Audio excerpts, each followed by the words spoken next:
الشيطان الرجيم بسم الله الرحمن الرحيم السلام عليكم ورحمة الله وبركاته الحمد لله رب العالمين وبه نستعين ونستغفره ونعوذ بالله من شرور أنفسنا ومن سيئات أعمالنا من يهده الله فلا مضل له وما يضلل فلا هادي له أشهد أن لا إله إلا الله وحده لا شريك له وأشهد أن محمدا عبده ورسوله اللهم صل وسلم وبارك على محمد وعلى آله وأصحابه ومن تبعهم بإحسان إلى يوم الدين سبحانك لا علم لنا إلا ما علمتنا إنك أنت العليم الحكيم رب اشرح لي صدري ويسر لي أمري واحلل عقدة من لساني يفقه قولي أما بعد. Alhamdulillah, setinggi-tinggi kesyukuran kita rafakkan kehadrat Allah Subhanahu wa taala. Kerana dengan izin Allah pada pagi ini kita masih lagi bernafas. Kita masih lagi Allah Subhanahu wa taala kembalikan roh kita yang telah keluar pada malam hari. Mudah kita tuan-tuan, kontrak kehidupan kita disambung lagi pada hari ini. Setiap daripada kita ni kontrak kehidupan kita akan tamat pada bila? Sama ada di pertengahan hari ataupun di waktu tidur. Bila maknanya kita pejam mata nak tidur tu, itulah waktu tamatnya kontrak kehidupan kita pada hari itu. Roh akan keluar daripada tubuh kita. Sebab Allah sebut dalam Quran, dalam surah Az-Zumar, Allah jelaskan bagaimana roh itu keluar ketika tidur. Maknanya bila roh keluar maknanya apa? Mati dah. Bila roh keluar, tamatlah kontrak kehidupan kita pada hari itu. Besok belum tentu Allah sambung lagi. Waktu bila kita fikir, kalau kita renung benda ni sebenarnya ngeri tau. Kan? Kita rasa takut sebenarnya. Setiap hari roh kita keluar, setiap hari Allah kembalikan semula. Bayangkan satu hari roh yang keluar pada malam hari itu, Allah tidak kembalikan semula ke dalam jasad kita. Maknanya apa? Maknanya malam hari itulah tamatnya kontrak kehidupan kita seluruhnya. Maknanya nama kita sudah tidak ada di atas muka bumi, tetapi dimasukkan nama kita dalam list orang-orang yang akan berada dalam bumi. Jadi Alhamdulillah, bila Allah kembalikan roh kita ke dalam jasad kita, maknanya Allah sambung kontrak kehidupan kita untuk satu hari lagi ni. Bukan sambung lagi 10 tahun tak. Sambung satu hari je. Satu hari je. Kan? Sebab tu para ulama sebut umur manusia ni 3 hari saja. Hari semalam yang telah berlalu, hari ni yang sedang kita lalui, yang sekarang ni dah pukul 7:42, kita sedang melalui beberapa jam hari ini. Ada yang bangun pukul 5, ada yang bangun pukul 4, pukul 4:30, kan? Yang bangun pukul 4:30, sekarang 5:30, 6:30, 7:30. 3 jam dah dia melalui hari ini.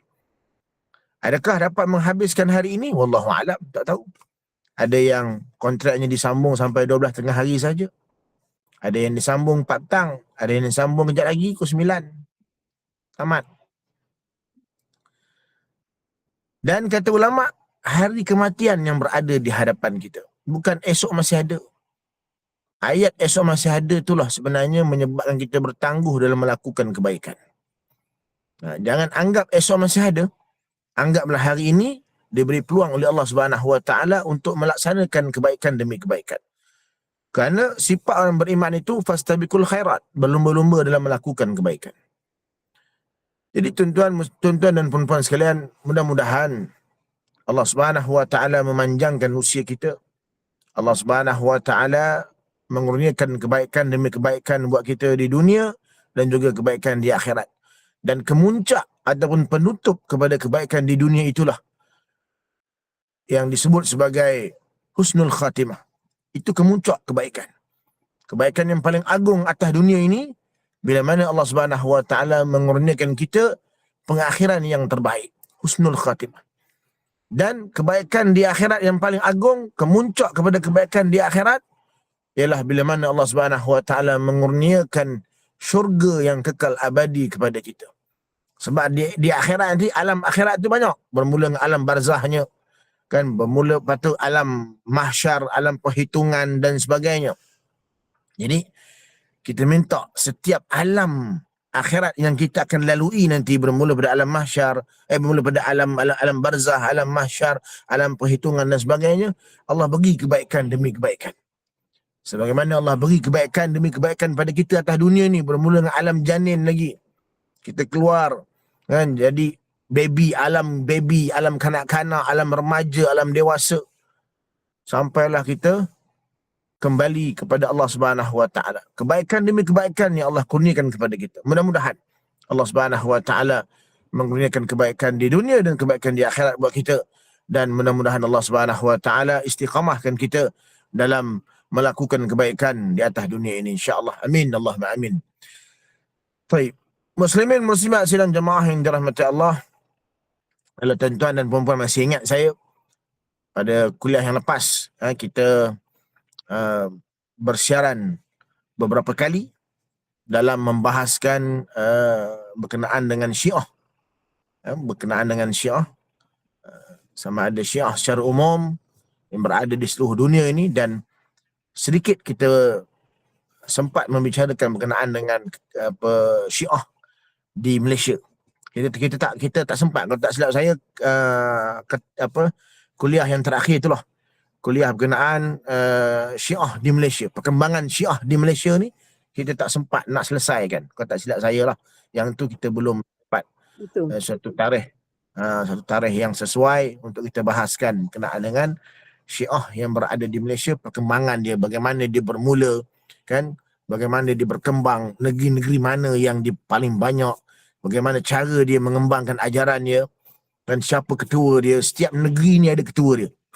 Setiap negeri dia ada ketua yang paling besar kali, ketua yang paling tinggi sekali, kan. Dan sekarang ni 2 tahun yang sudah dia ada pertukaran ketua.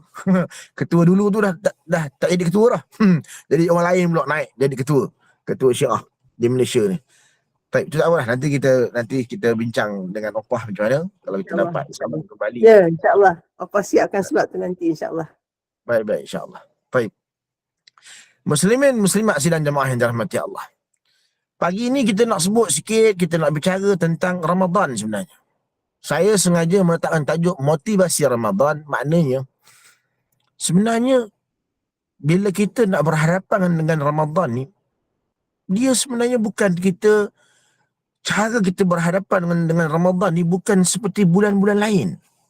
Itu sebenarnya bukan seperti bulan-bulan lain. Saya kalau saya pakai spek ni, saya tak nampak ni. Sebab kalau dekat saya jadi kabur, kalau jauh saya nampak, saya gabun jauh, jadi saya kena buka. Saya nampak ada tulisan-tulisan ni kan. Lepas tu kalau saya berkuliah di masjid surau ke, kalau orang nampak saya buka spek tu, orang ambil kesempatan tidur lah. Sebab saya tak nampak mata dia tengah tidur ke apa ke. Baik. Jadi bila saya buka spek ni nampak. Baik. Dia maknanya kita nak berhadapan dengan Ramadan ni bukan seperti mana kita berhadapan dengan bulan-bulan lain. Dia special. Ramadan ni bulan special. Oleh kerana dia special, Allah Subhanahu wa taala mempersiapkan Ramadan itu untuk nak diberi kepada hamba-hambanya yang beriman, bukan sekadar hamba yang Islam. Sebab tu kalau kita tengok dalam ayat Quran tu, Allah kata apa? Ya ayyuhalladzina amanu kutiba alaikumusiyam kama kutiba alal ladzina min qablikum la'allakum tattaqun. Ya ayyuhalladzina amanu. Sirah di situ, dhamir di situ, ganti nama di situ, Allah tuju pada siapa? Wahai orang-orang yang beriman. Sebab tu bila orang-orang yang beriman, dia dengar je Ramadan nak sampai, apa dia rasa? Menangis kegembiraan. Seronok, teruja. Tu. Beza dengan orang Islam. Orang Islam dengar, Allah, tak lama lagi nak puasa ke? Aduh, woi. Dah tak dapat nak kena waktu sana kadi kambing. Kan? Kan? Tak dapat lah nak lepak mamak pakai semua kan. Nak makan mie goreng mamak ke, nak tu, nak ni, tak dapat. Aduh, letih lah. Nampak? Kan beza tu antara orang Islam dan orang beriman kepada Allah Subhanahu wa taala. Sebab tu kita tak boleh setakat darjat Islam saja. Kita kena naik setakuk lagi menjadi orang yang beriman kepada Allah Taala. Kerana orang beriman ni Dia sami'na wa ata'na. Dia ada satu moto dalam kehidupan dia. Moto diri dia apa dia? Sami'na wa ata'na. Ya Allah, kami dengar dan kami taat ya Allah. Itu orang beriman. Jadi bila Allah kata kutiba alaikumusiyam, difardukan kepada kamu puasa, sami'na wa ata'na ya Allah. Tu. Jadi beza antara orang beriman dengan orang Islam. Jadi kalau kita rasalah, jadi orang kata apa, benda pertama sekali yang kita kena letak, yang kita cuba muhasabah dalam diri kita ni, bila dah nak hampir Ramadan ni, apa perasaan kita? Tu dia. Kalau kita rasa seronok, alhamdulillah, syukur pada Allah Subhanahu Wa Taala. Tapi kalau kita rasa, aduh, macam mana ni? Aduh, ni dah masuk Rajab ni. Nanti Syaban. Lepas Syaban Ramadan. Aduh, nampak tak? Jadi kalau ada perasaan begitu, kita rasa tak seronok, maknanya kita tidak bersedia menerima Ramadan. Kita tidak bersedia. Dan kebarangkalian dan kemungkinan yang besar, kita akan tersungkur dalam bulan Ramadan. Kita tidak dapat menggapai pahala dan ganjaran yang Allah Subhanahu Wa Taala kurniakan kepada kita. Sebab tu tuan-tuan, begitu specialnya Ramadan ni, Allah hadirkan Ramadan ni, sebelum Ramadan Allah hadirkan 2 bulan. Sebelum Ramadan Allah hadirkan 2 bulan. Apa dia? Rajab dan Syaban. Rajab dan Syaban ni sebenarnya adalah bulan persediaan kita untuk menyambut Ramadan. Tu. Sebab tu tuan-tuan dan perempuan sekalian perasan kan, siapa yang pergi selalu pergi semayang jemaah di masjid kan, imam akan baca doa apa? Bila masuk je Rajab, Allahumma barik lana fi Rajabin wa Sya'ban wa ballighna Ramadan wa ballighna Ramadan wa ballighna Ramadan. Saya kena baca doa dulu, saya akan baca wa ballighna Ramadan, saya ulang 3 kali. Supaya benda. Supaya bila kita baca doa tu kan, kadang-kadang janganlah imam pun janganlah baca Allahumma barik lana fi Rajabin wa Sya'ban wa ballighna Ramadan. Orang lain yang dengar pun kadang-kadang orang yang tengah berdoa tu kan, dia terlalu khusyuk sangat. Kan? Sampai dia tak dengar apa butiran yang imam tersebut. Jadi dia pun amin, amin, amin, amin je lah. Tapi bila kita Allahumma barik lana fi Rajabin wa Sya'ban wa ballighna Ramadan wa ballighna Ramadan wa ballighna Ramadan. Orang Ramadan? Nak masuk Ramadan dah ke? Lah, dah Rajab dah. Lah. Nampak tak? Dari situ nampak tak? Daripada kita tak bersedia tu, jadi bersedia tu. Nak Ramadan dah lah. Allahu Akbar. Nampak tak?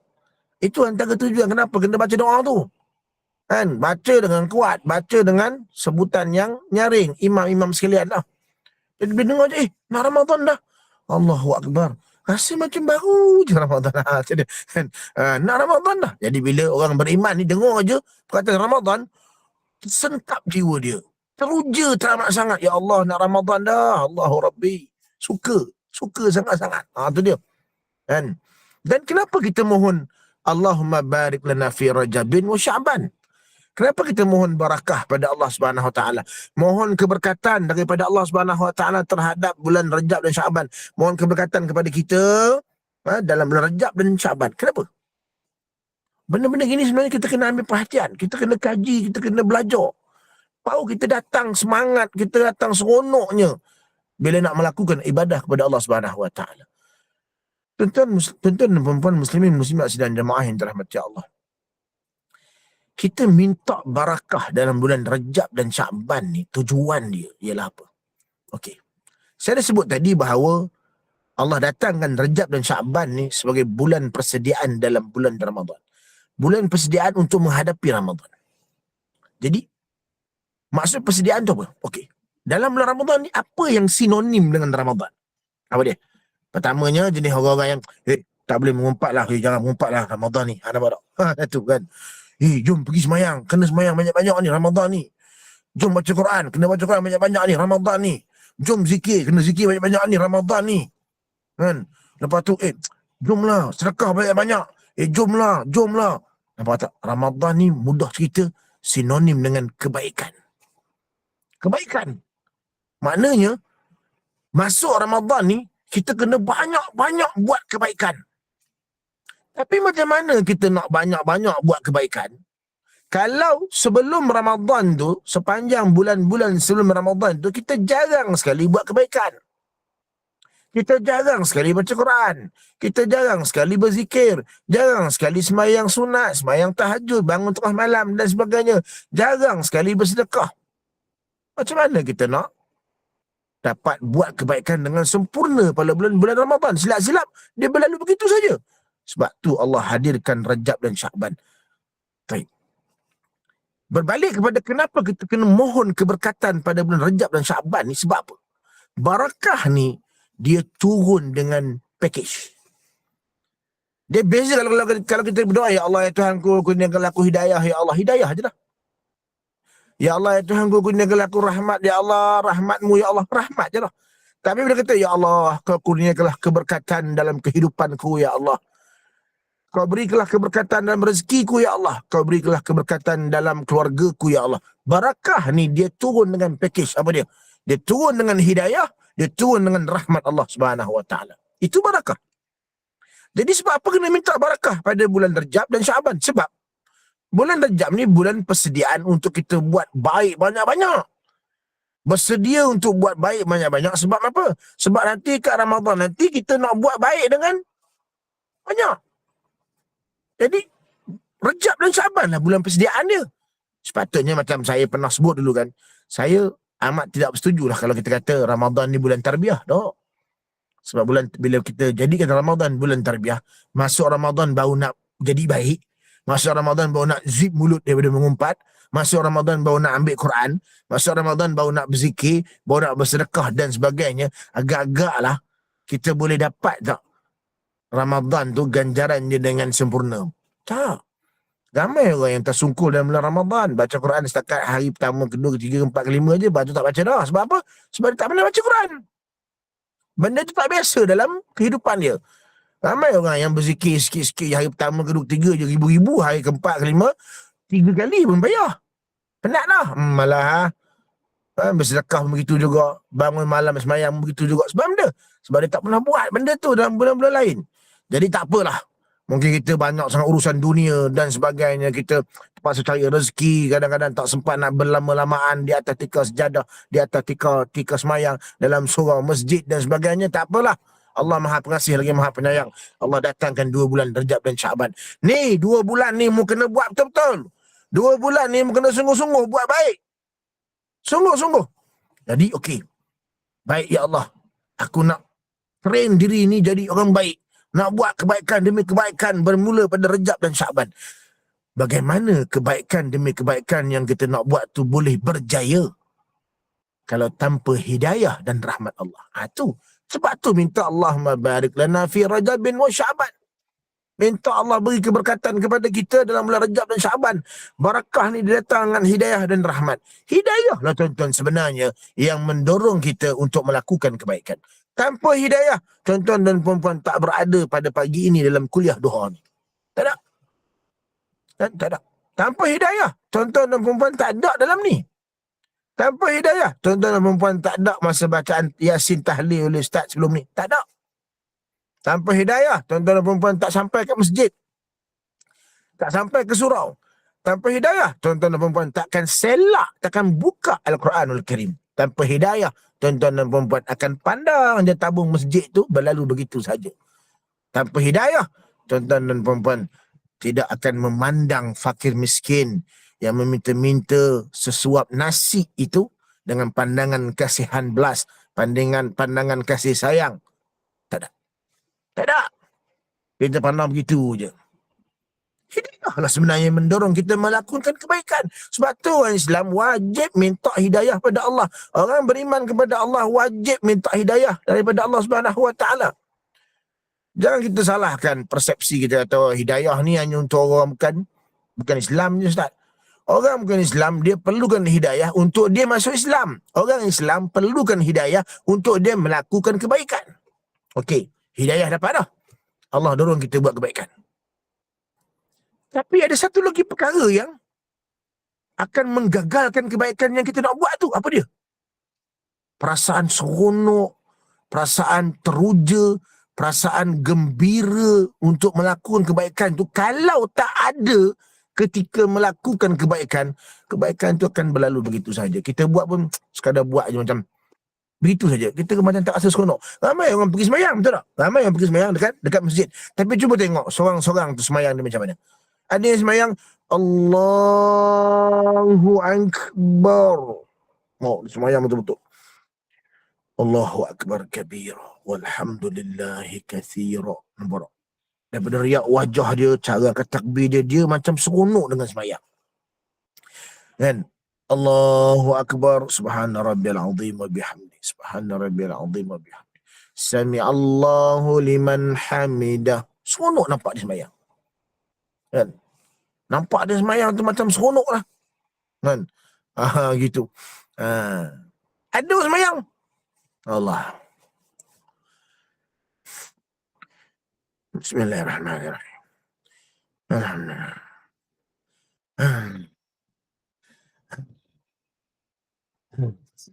Bunyi mendengus lebih banyak daripada bunyi rukun kauli tu. Bunyi Fatihah tak dengar pun. Bunyi. Nampak tak? Doa iftitah pun tak baca. Kan? Allah. Allah. Ni takbir pun. Ni sang kelembai ni. Ni. Allah. Allah. Sebab apa? Sebab keseronokan dalam ibadah tu tak ada. Macam mana nak dapat seronok ni Ustaz? Macam mana nak dapat terujanya semangat ni? Dengan rahmat Allah. Kasih sayang Allah. Bila Allah turunkan rahmat dalam diri dia, Allah sayang kita, takkan Allah nak biar kita buat ibadah begitu-begitu saja. Bila kita merasakan kasih sayang Allah Subhanahu Wa Taala dalam diri kita, kita semayang ni rasa macam sukarela betul lah. Pasal kita rasa kasih sayang Allah Subhanahu Wa Taala. Dan kita juga menyayangi Allah Subhanahu Wa Taala, mencintai Allah Subhanahu Wa Taala. Sebab tu ibadah yang dilakukan, yang disertai dengan perasaan kasih, sayang, cinta, maka ibadah tu ibadah yang terbaik. Ibadah yang sempurna. Jadi bulan Rajab Syaban ni adalah bulan kita nak buat baik sikit-sikit ni, kita nak berlatih buat baik ni, kita minta Allah tolong kita. Ya Allah, kau berkatilah ya Allah. Jadi Allah tolong kita dengan Allah hadirkan hidayah dan rahmat dua-dua sekali.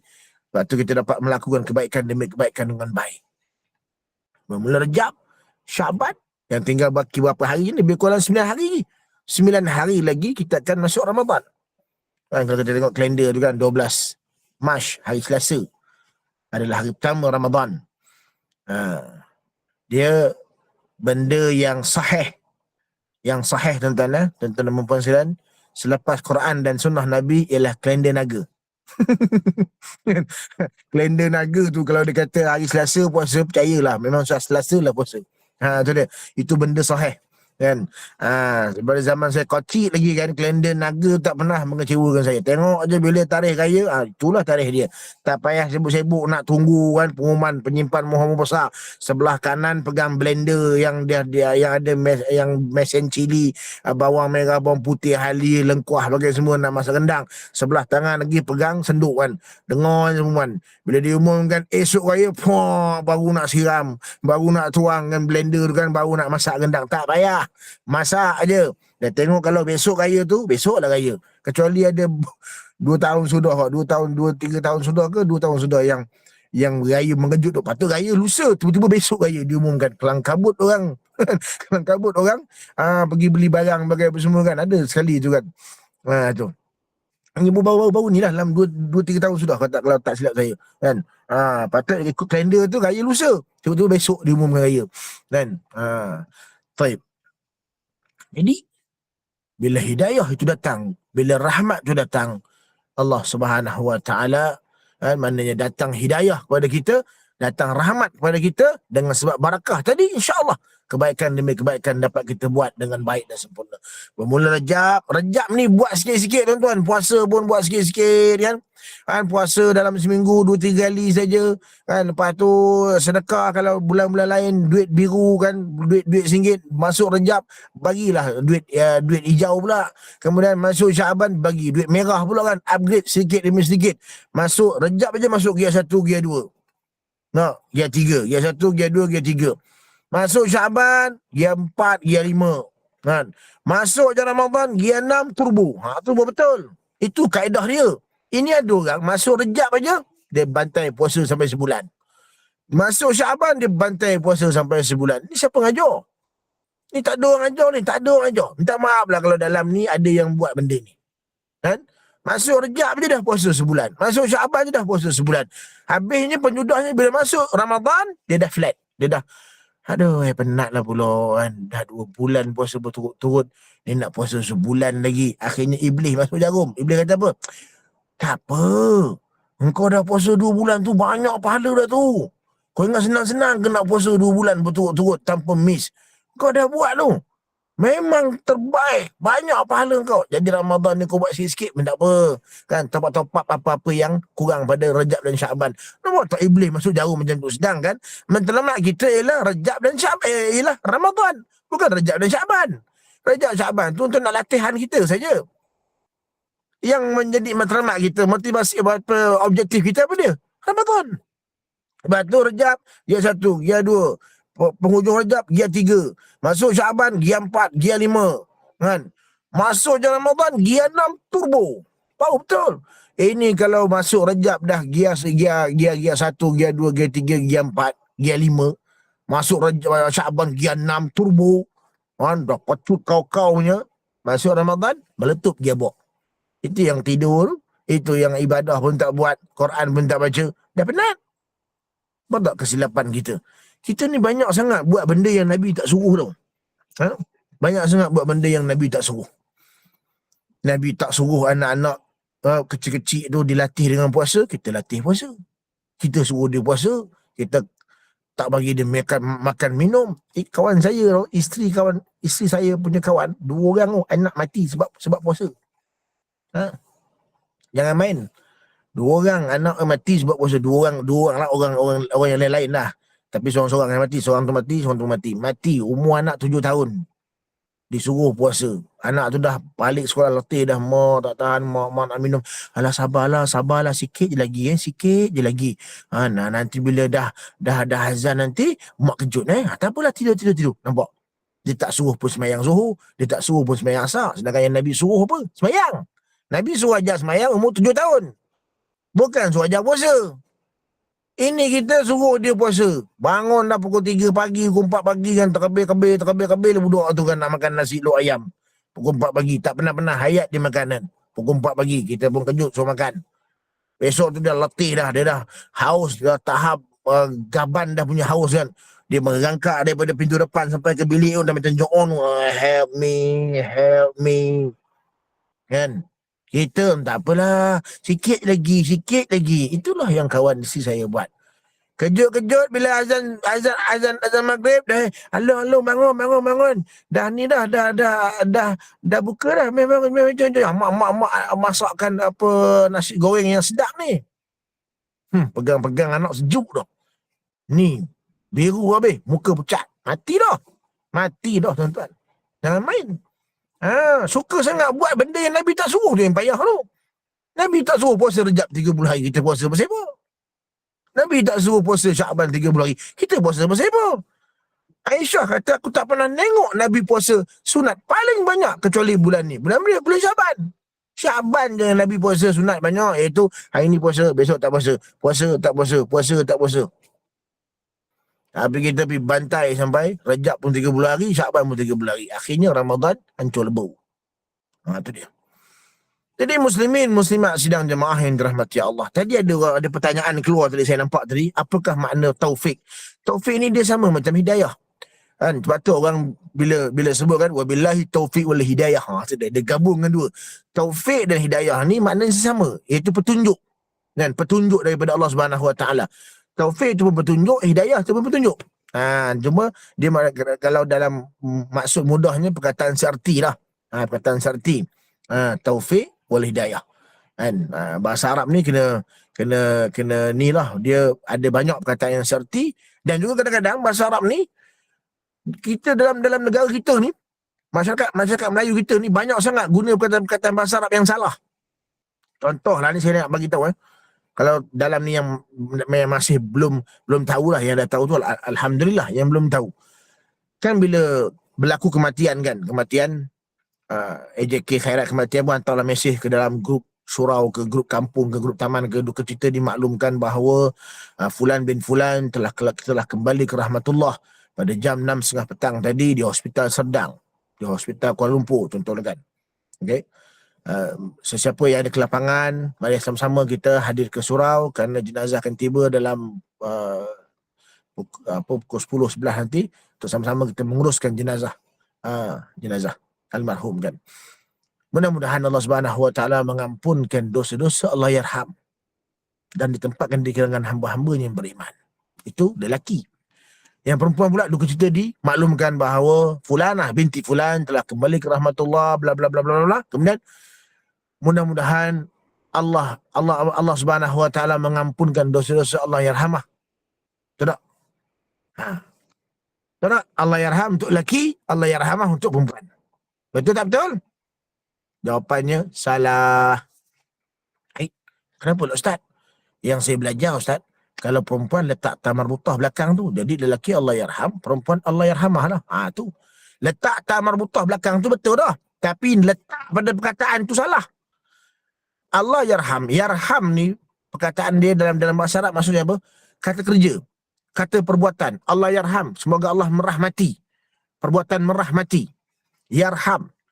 Tidak ada satu kaedah dalam bahasa Arab pun boleh meletak ta marbutah pada kata kerja, kata perbuatan. Tak ada. Maknanya yang tepat, lelaki pun Allah yarham, perempuan pun Allah yarham. Berapa ramai yang guna Allah yarhamah? Berapa ramai? Kalau tak percaya, ambil saya punya kenyataan ni, pergi tanyalah mana-mana ustaz, mana-mana guru-guru bahasa Arab, pakar bahasa Arab. Tanya. Kan? Ini perkataan yang masyhur kan, di kalangan masyarakat kita, yang telah diguna pakai sejak berzaman-zaman. Padahal benda itu salah. Tapi kalau almarhum dengan almarhumah, yang itu betul. Sebab apa? Almarhum kata nama. Kata nama je yang boleh diletakkan ta marbutah. Contoh, mudarrisun. Mudarrisun apa dia? Guru lelaki. Mudarrisatun, guru perempuan. Itu kata nama. Kan? Contoh lagi apa dia? Muallimun, guru jugalah. Guru lelaki. Muallimatun, guru perempuan. Nampak tak? Tu. Perkataan, kata nama je boleh letak ta marbutah. Perkataan yang tadi Allah yarham tu, itu kata kerja tak boleh letak ta marbutah. Tak ada kaedah pun boleh meletak ta marbutah. Tu salah dari sudut bahasa Arab. Jadi yang terbaiknya, betulnya, duka cita dimaklumkan Fulanah binti Fulan, moga-moga Allah Subhanahu Wa Taala mengampuni dosa, Allah yarham. Dah. Itu yang betul. Ataupun nak letak kat ta marbutah, Allah mengampunkan dosa-dosa almarhumah. Itu boleh. Lelaki almarhum. Itu dalam bahasa Arab lah. Jadi taufik dengan hidayah tu sama je. Sama je makna dia. Iaitu petunjuk. Ataupun maknanya ialah petunjuk daripada Allah Subhanahu Wa Taala. Baik. Muslimin muslimat sedang jemaah yang dirahmati Allah.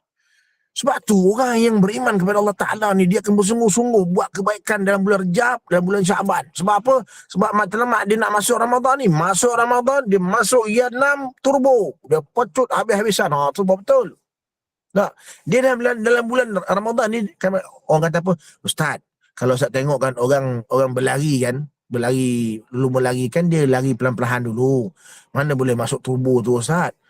Itu kenyataan tu salah kalau kita dah masuk dalam bulan Ramadan. Maknanya bila dah masuk Ramadan, terus turbo. Hari pertama tu, kita dah masuk gear 6 dan turbo dah. Hari pertama, kedua, ketiga, keempat, kelima, keenam, sampailah hari 30 Ramadan tu kita turbo. Turbo. Maknanya semayang banyak, baca Quran banyak, berzikir banyak, semua banyak. Turbo.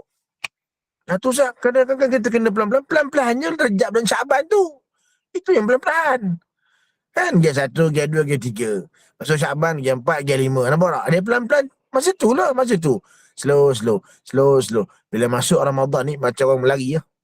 Ramadan ni ibarat dia dah masuk lagi 2 pusingan yang terakhir. Dia pecut. Orang lain yang pecut daripada awal tu, cuba tengok. Cuba tengok yang pecut daripada awal. Apa jadi? Dia pingsan. Dia penat. Penat lah.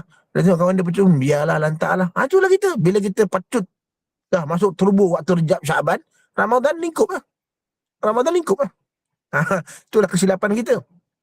Kan? Semangat sangat. Sedangkan Rejab Syaban tu tak ada apa-apa kelebihan pun.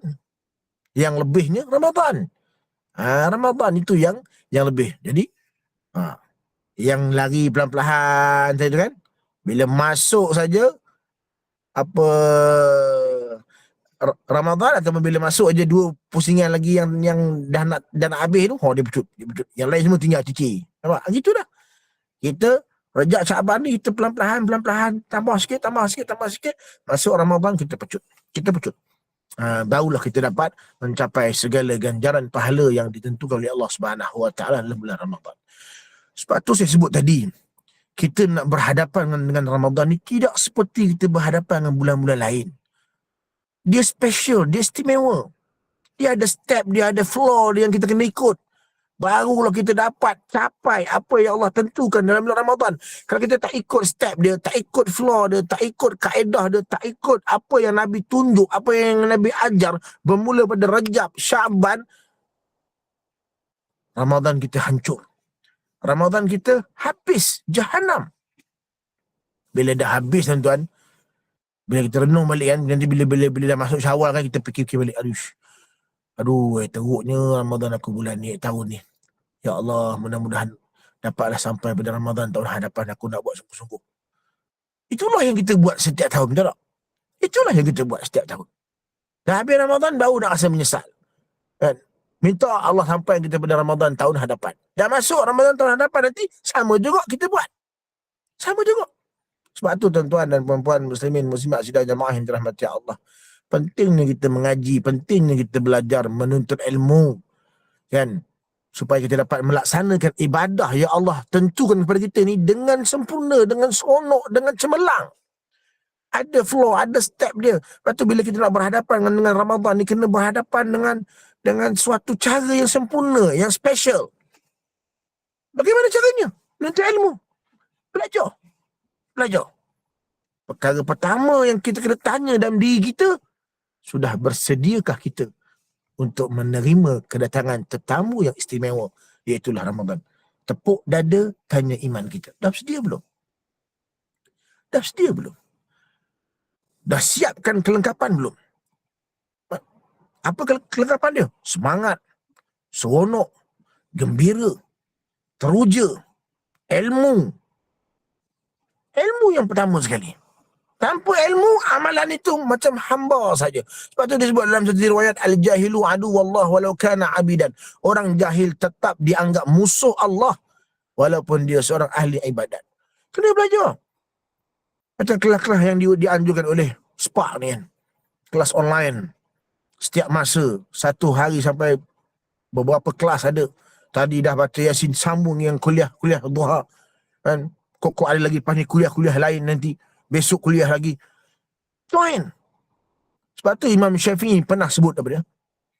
Jika kamu merasa lelah,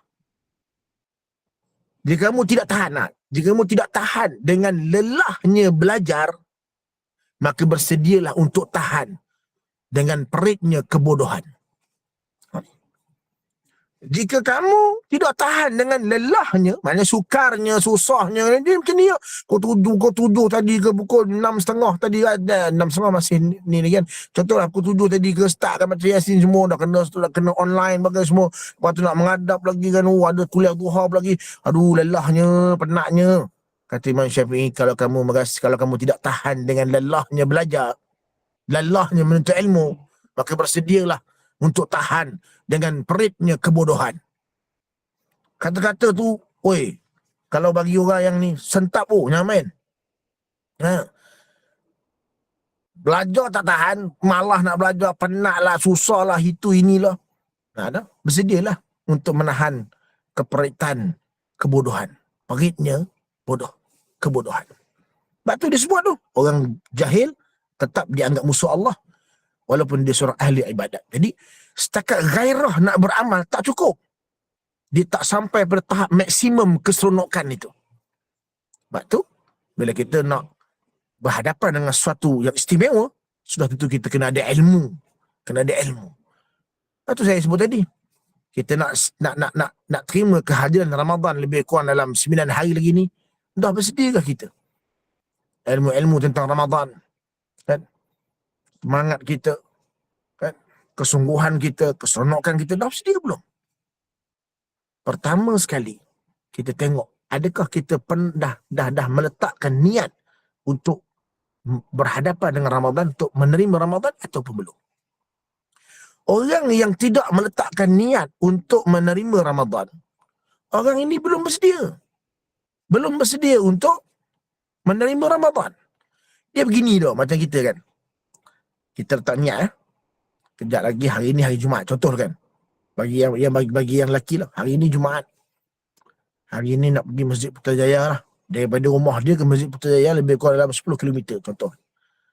Jadi bila dia dah letak niat, dia nak pergi sembahyang di Masjid Putrajaya, apa dia buat? Dia akan membuat persiapan dengan lebih awal. Kalau gerak pukul 12 takut jam. Nanti parking tak ada. Nanti kan sampai-sampai nanti masuk-masuk, nanti kan silap-silap duduk belakang. Tak sedap lah, nampak tak? Bila dia dah ada niat dalam hati tu, dia akan buat persediaan demi persediaan, persediaan demi persediaan, persediaan demi persediaan.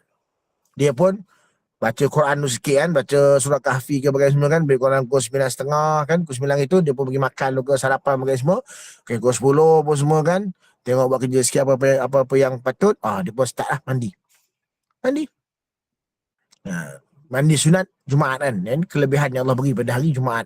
Saja aku mandi sunat Jumaat kerana Allah Ta'ala. Dapat pahala. Mandi je pun dapat pahala. Kan, dapat pahala.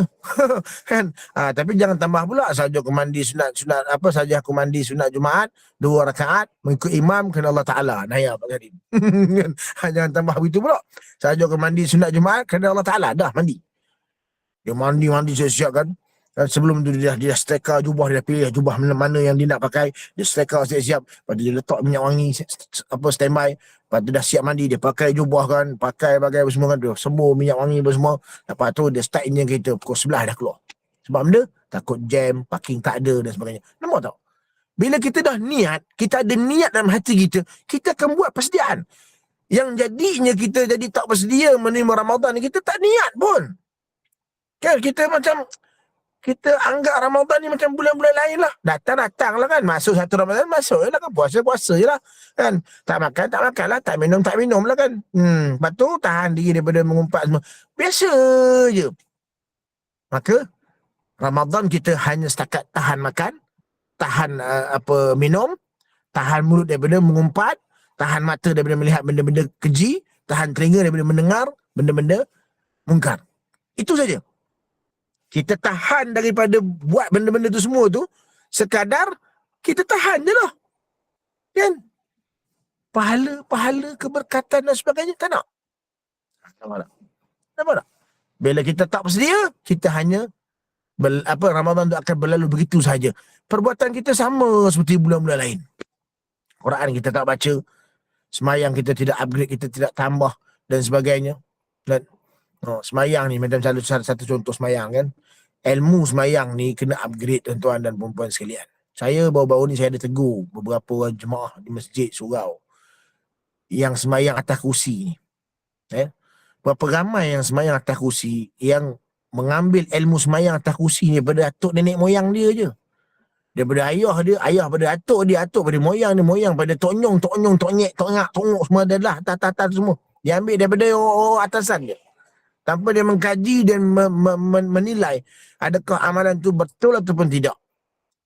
Macam mana dia nak kaji? Macam mana dia nak nilai? Sebab dia tidak pernah mengupgrade ilmu sembahyang tu. Ingat, benda pertama yang Allah akan tanya di akhirat nanti ialah solat. Kan? Kalau solat kita betul, maka semua ibadah kita Allah terima betul. Kalau solat kita hancur, lintang pukang, Allah kata semua tu hancur. Segala amal ibadah kita zakat kita, puasa kita, haji kita hancur belaka lah. Sebab tu kena upgrade ilmu semayang. Ilmu semayang ni kena upgrade. Orang yang semayang atas kursi ni, sebenarnya, antara benda yang dia kena buat, Imam Nawawi sebut dalam kitab dia, duduklah di hujung saf. Hujung saf. Okey? Hujung saf. Jangan duduk tengah-tengah. Satu.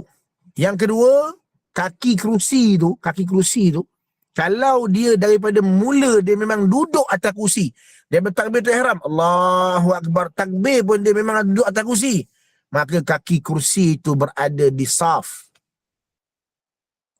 Tapi kalau daripada mula dia boleh takbir macam biasa, dia berdiri macam biasa, dia rukuk macam biasa, hanya sujud saja dia kena duduk atas kursi, maka kaki kursi di belakang saf, kaki dia dekat saf. Apa ramai yang semayang dia duduk depan kursi, kan? Kaki kursi dekat saf, dia berdiri depan kursi. Apa ramai? Bila kita tegur tak berdengar. Itu masalah kok. Ada seorang kan, hamba Allah tu berbalah dengan saya, tak berdengar. Ustaz ni saya belajar daripada dulu, datuk nenek moyang saya ajar gitu. Eloklah. Tak apalah pakcik, pada pandailah pakcik. Tu. Kena upgrade ilmu-ilmu ni, supaya ibadah kita dapat kita laksanakan dengan baik dan sempurna. Satu. Mana niat kena ada, niat. Bila dah masuk niat, okey, saya nak bersedia ni Ustaz, saya nak bersedia ni untuk bertemu dengan Ramadan ni. Apa yang saya nak buat ni Ustaz? Apa? Jangan kalut-kalut. Jangan kalut-kalut. Jangan fikir, nak buat apa ni, nak buat apa. Tak payah. Benda pertama yang perlu kita buat, bila kita dah niat nak masuk Ramadan, benda pertama yang perlu kita buat supaya Ramadan ni jadi Ramadan yang terbaik dalam diri kita, ialah dengan kita memperbanyakkan taubat kepada Allah Subhanahu Wa Taala. Itu je. Itu je.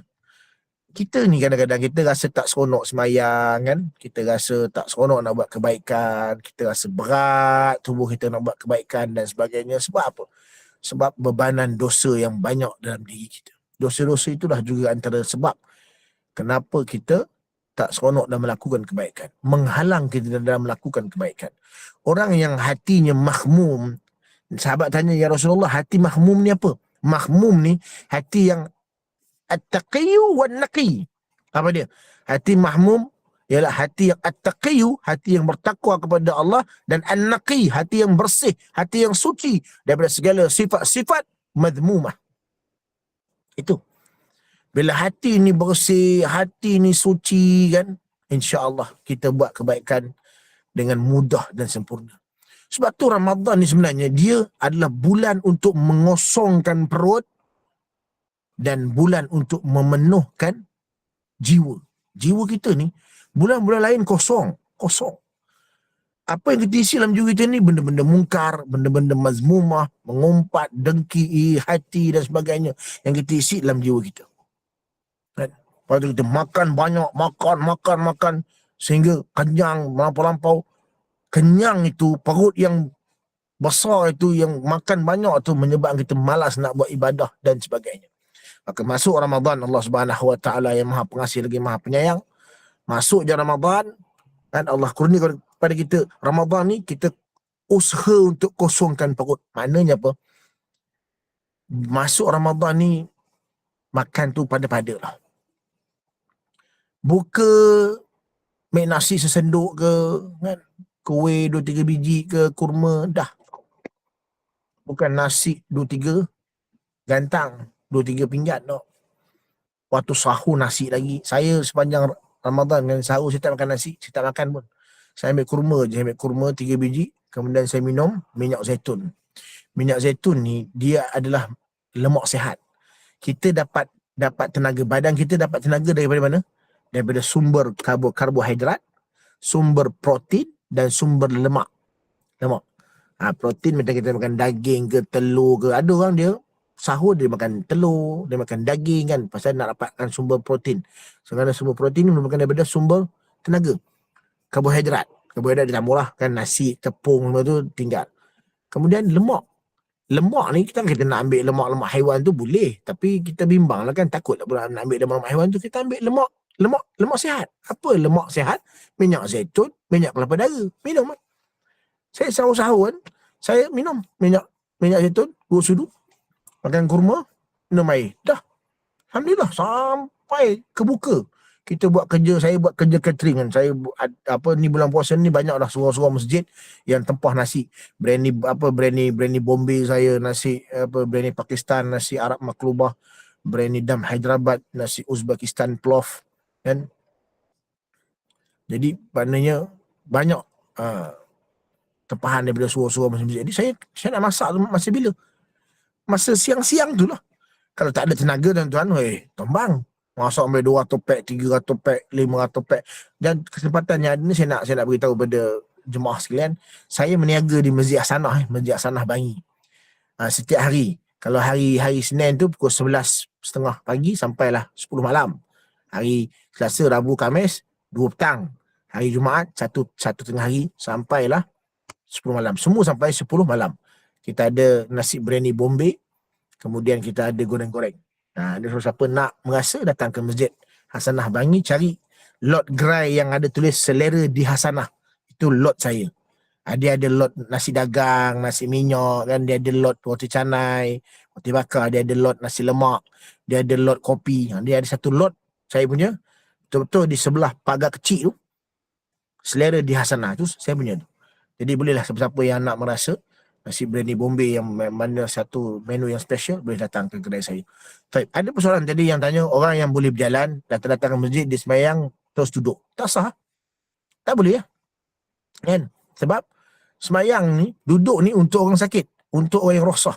Sembahyang yang kita boleh sembahyang duduk walaupun sehat ialah sembahyang sunat. Sembahyang sunat. Contoh kita lepas habis sembahyang fardu kan, lepas habis sembahyang fardu isyak ke, lepas habis sembahyang fardu maghrib kan, lepas doa kan dengan imam kan, walhamdulillahirabbil alamin. Okey, habis doa kan, kita pun ni tengah duduk ni. Tengah duduk ni, duduk antara dua sujud kan. Kita tak membangun dah. Malah kan, kita terus takbir sembahyang. Allahu akbar, sembahyang dalam keadaan duduk. Boleh?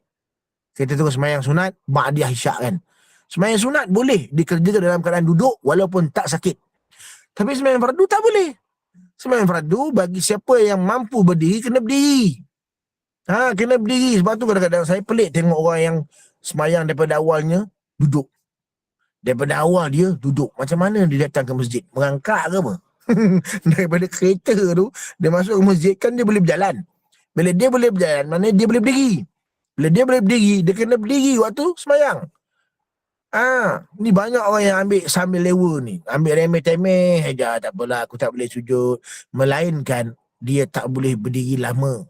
Dia boleh pening, mabuk dan sebagainya. Itu pun ada ulama bahas. Apa dia? Takbir tu mesti berdiri dulu sebab dia boleh berdiri. Allahu akbar. Lepas tu sempat baca doa iftitah, sempat baca Fatihah, tiba-tiba dah ni mula nak tambang lah kan. Kena pula imam baca amma yantasa'alun anin naba'il azim. Lama surah An-Naba pula kan. Dia benar duduk masa tu. Yang penting takbir tu diri dulu. Tak ada masalah kan. Tu semua nak kena belajar, kena ada ilmu lah, baru kita tahu macam mana kaedah yang tepat, kaedah yang betul. Bila kita melaksanakan ibadah dengan tepat, dengan betul, insya-Allah kita rasa seronok dalam melakukan ibadah. Tadi ada yang tanya section berapa. Masjid Hasanah Bangi ni masjid hijau, kubah hijau. Dia berdepan dengan Hospital Az-Zahra, Hospital Islam Az-Zahra. Tadi. Itu Masjid Hasanah Bangi, section 9. Kata saya section 9. Baik. Jadi tuan-tuan muslimin muslimat sidang jemaah yang dirahmati Allah. Maka ingat, kita nak berhadapan dengan Ramadan ini adalah satu bulan yang istimewa. Maka letakkan niat betul-betul kita nak menerima Ramadan sebagai tetamu istimewa kita. Bila tetamu istimewa ni apa kita buat? Macam-macam kita buat tau. Dengar-dengar ada sultan nak datang rumah kita kan. Apa kita buat? Lumut dekat longkang tu yang dah 12 tahun tak pernah kita sental. Kita sental. Betul tak? Kan? Apa lagi pagar-pagar semua yang tak bercat dah terkopik-kopik dah cat dengan buruk jumpa kita cat. Upah orang dan sebagainya. Betul tak? Sebab apa? Sebab sultan nak datang. Pasal apa jadi gitu? Sultan tu istimewa lah kan. Sultan orang paling atas dalam sebuah negeri. Nak tahu rumah kita ni. Kan? Sofa kan kita tak pernah sarung kusyen tu kan 25 tahun tak pernah basuh kan. Macam-macam peta ada kan. Sampai kan peta yang tak ada dalam peta pun ada di situ. Peta yang tak ada dalam peta. Ada di situ. Kan. Basuh. Pasal apa? Tetamu istimewa nak sampai. Jadi Ramadan ni kan tetamu istimewa. Kenapa kita sambut dia begitu saja? Hamba je. Betul tak? Kenapa? Maka buatlah persiapan. Dan antara cara persiapan yang utama yang kita kena buat ialah membersihkan diri, menyucikan hati dengan bertaubat. Macam mana kita membersihkan rumah kita, longkang kita, sental, pagar kita cat, kosen kita, sarung kosen kita basuh, lantai kita lap dan sebagainya, tingkap kita bersih. Kan kita nak bagi rumah kita cantik dan bersih supaya tetamu tu bila masuk aja dia rasa seronok nak duduk lama di rumah kita sebab rumah kita selesa, bersih, kan, wangi. Tak? Begitulah kita buat pada Ramadan. Biar Ramadan tu selesa duduk dengan kita. Bila Ramadan tu selesa duduk dengan kita, kita juga seronok dengan Ramadan. Tak? Kan bila tetamu tuan rumah sedia, seronok nak terima kedatangan tetamu. Tetamu pun seronok nak duduk lama-lama borak-borak dengan tuan rumah. Apa jadi? Harmoni tak harmoni? Dia yang tak harmoninya bila tuan rumah pun macam tak nak aja terima tamu kan. Sekejap sangat. Saja je sangat buat kan. Lepas tu dia katalah, aku ni bukanlah nak menghalau kan, tapi dah pukul berapa dah, macam nak suruh tamu tu balik je kan. Nampak tak? Tuan rumah pun tak seronok, tetamu pun tak seronok. Betul tak? Jadi nak bagi Ramadan tu seronok dengan kita, hati kena bersih. Hati kena bersih. Kalau hati tak bersih, Ramadan pun tak seronok, kita pun nak cepat-cepat suruh Ramadan tu berlalu. Nak cepat-cepat dengar takbir raya. Allahu Akbar, Allahu Akbar, Allahu Akbar. Oh, nak cepat-cepat pergi beli baju raya. Nak cepat-cepat habis Ramadan. Betul tak?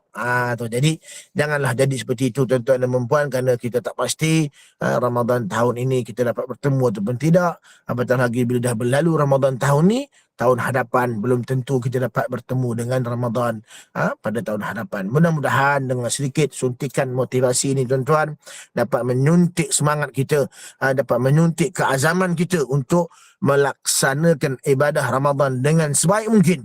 Maka sebelum daripada itu, niat sungguh-sungguh untuk menerima kehadiran tetamu yang istimewa ini, yang akan datang lebih kurang dalam 9 hari lagi. Dia dalam perjalanan insya-Allah. InsyaAllah dia akan datang. Dia akan datang sampai saja nanti kita sambut dengan sempurna, sambut dengan seronok kan, dalam keadaan hati kita bersih kan, dosa-dosa kita diampunkan oleh Allah Subhanahu Wa Taala. Dan mudah-mudahan bila itu kita buat, mudah-mudahan Ramadan itu menjadi Ramadan yang terbaik pada kita untuk tahun ini, insya-Allah. Tadi ada yang tanya hari Sabtu Ahad buka ke tidak? Hari Sabtu Ahad saya tak buka sebab hari Sabtu Ahad ni pasal ramai orang. Pelik tu kan. Orang patut peniaga memang suka ramai orang tau. Saya Sabtu Ahad biasanya saya akan balik ke rumah mak ayah saya di Seremban, masa untuk mak ayah. Sebab mak ayah masih ada, kita kena ada masa untuk dia. Jangan jadi anak yang tak ada masa dah. No, saya kena setiap Ahad memang masa saya dengan mak ayah saya di Seremban.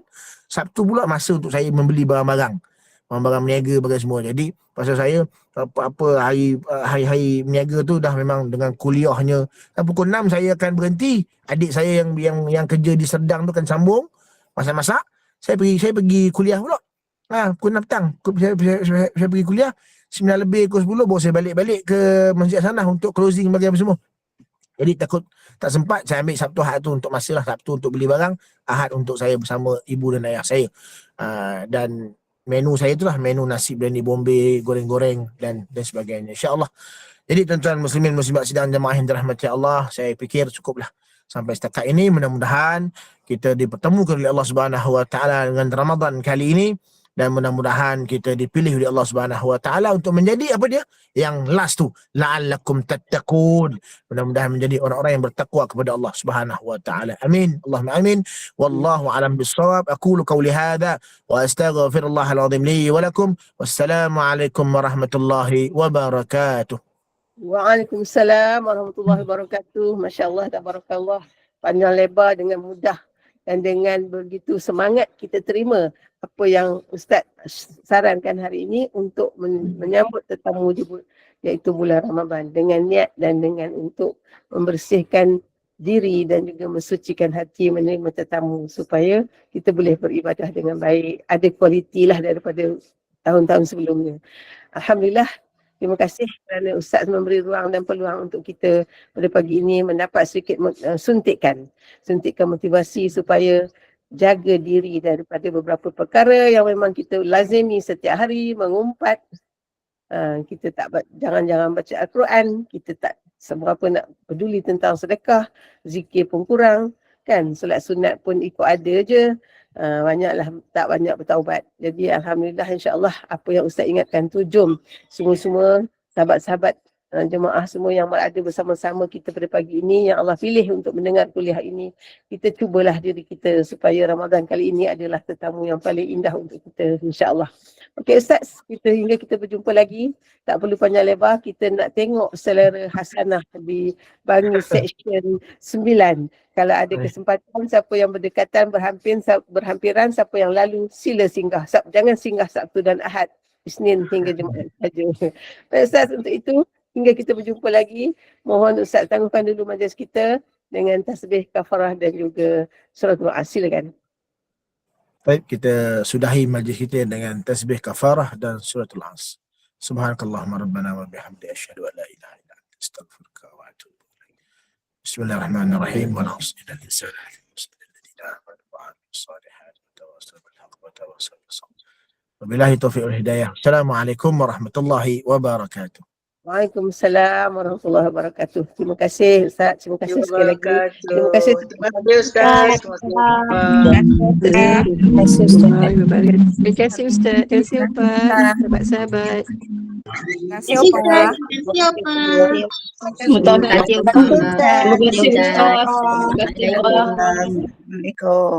So kena cari tak dan Terima kasih Ustaz. Terima kasih Opa.